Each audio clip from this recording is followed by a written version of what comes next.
तो कनाडा का शुक्रिया अदा करते हुए इधर लवीव पर रूस के घातक हमले में यूक्रेन के 35 जवान मारे गए हैं।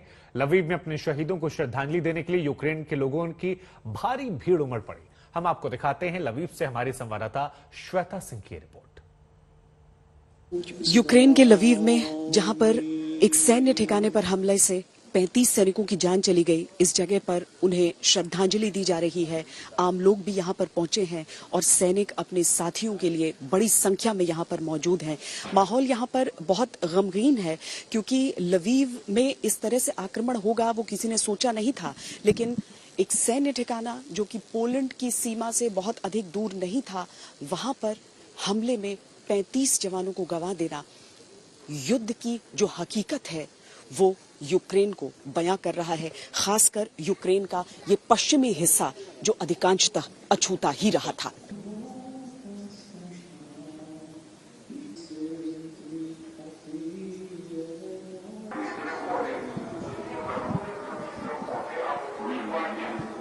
लवीव में भी रह रहकर इस तरह के एयर रेड सायरन्स बढ़ रहे हैं। यहाँ पर आप जो सैनिक हैं उनके लिए श्रद्धांजलि सभा हो रही है, जहां 35 सैनिकों ने लवीव में जान गंवा दी थी।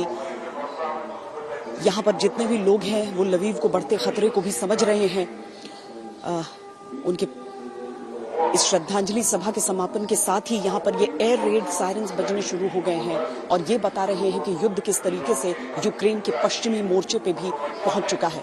लवीव में भी रह रहकर ये एयर रेड सायरन्स एक के बाद एक बज रहे हैं। इसका सीधा मतलब ये हो जाता है कि जो युद्ध का खतरा है वो इस पश्चिमी मोर्चे तक भी आ रहा है। लेकिन जिस जगह पर हम मौजूद हैं वहां पर इस युद्ध की आहट कैसे पहुंची है वो ऐसे समझिए कि लवीव में जब मिलिट्री स्टेशन पर हमला हुआ 35 सैनिकों की जान गई और आज यहाँ पर वो श्रद्धांजलि सभा हो रही है आयोजित। जो परिवार वाले हैं अपनों को खोने का दुख है, लेकिन लवीव के तमाम लोग यहाँ पर निकल कर आए हैं, उमड़ कर आए हैं अपनी सेना के साथ एकजुटता दिखाने के लिए, अपने देश के लिए अपना समर्पण दिखाने के लिए। ये एयर रेड सायरन्स भी इन्हें इस समय विचलित नहीं कर पा रहे। कैमरा पर्सन सैयद मोहसिन के साथ श्वेता सिंह, लवीव, आज तक। क्या रूस के लिए समस्याएं यहाँ पर बढ़ रही हैं यूक्रेन में अपने आक्रमण को आगे अंजाम में देने के लिए या फिर अपने लक्ष्य को हासिल करने के लिए?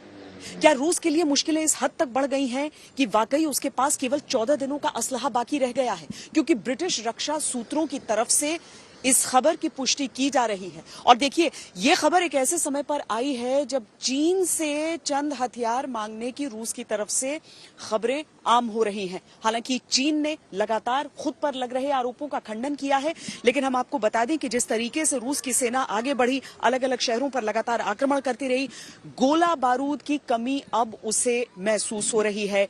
और केवल अगर 14 दिन का असलहा बचा है तो सीधे तौर पर जो शुरुआत से हम कह रहे हैं कि ये जंग जो है वो इस बात पर भी इसका नतीजा निर्भर करेगा कि ये जंग कितने दिनों तक यूक्रेन खींच सकता है और रूस कितने दिनों में इसे खत्म कर सकता है।